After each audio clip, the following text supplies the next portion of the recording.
Next, industrial society, paggamit ng mga makinarya, paggamit ng machines.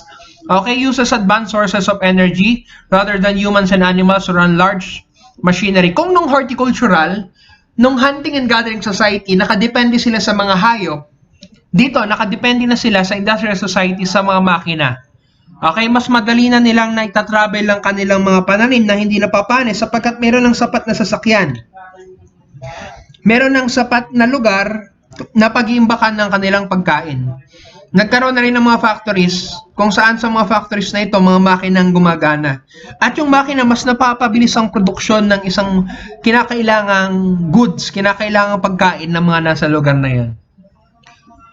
Hindi na lahat ay kailangang magtanim sapagkat meron ng mga makinarya tulad ngayon dati, di ba? Nag-harvest ng mga palay, mano-mano. Ngayon hindi na ganon. Ang ginagawa na ngayon ay sa pamamagitan ng tinatawag na halimaw. Okay? Ang mga tao sa industrial societies ay namumuhay na ng malapit sa mga cities, sa mga syudad kung saan nandoon ang sentro ng komersyo, nandoon ang sentro ng mga makinarya. Pag sinabi natin makinarya, kotse, ginagamit sa pananim, okay? Pag-imprenta ng printing press, yan yung ilan sa mga importanteng bagay na nagawa ng panahon na yan. Okay? Yan yung example. Pag sinabi nating pastoral, ang mga tao ay nagsusuga ng mga hayop, kambing, tupa, baka at iba pa sa kanilang mga kinabibilangang lugar. Nakikita niyo mga tupa sa pelikula, binabantayan ng isang pastol, at yung pastol na ito ay pinoprotektahan yung mga tupa mula sa mga bagay-bagay na at mga mababangis na maaaring pumatay sa mga ito.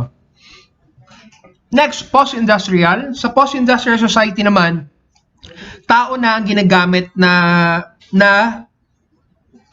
nagpapatakbo ng industriya. Paano ito? Kung dati mga makinarya, ngayon ay kinakailangan na natin ng service industry. Aminin natin at unawain natin na hindi kikilos ang makinarya kung walang tao na nag-ooperate dito. Sa post-industrial, nandyan ang mga makinarya tulad ng computers, sasakyan, at iba pang nagpapabilis ng pamumuhay.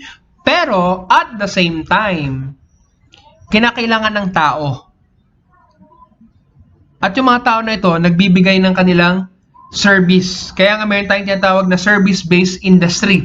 Paano ito sa post-industrial? Ganito lang po yan. Okay? Bigyan example.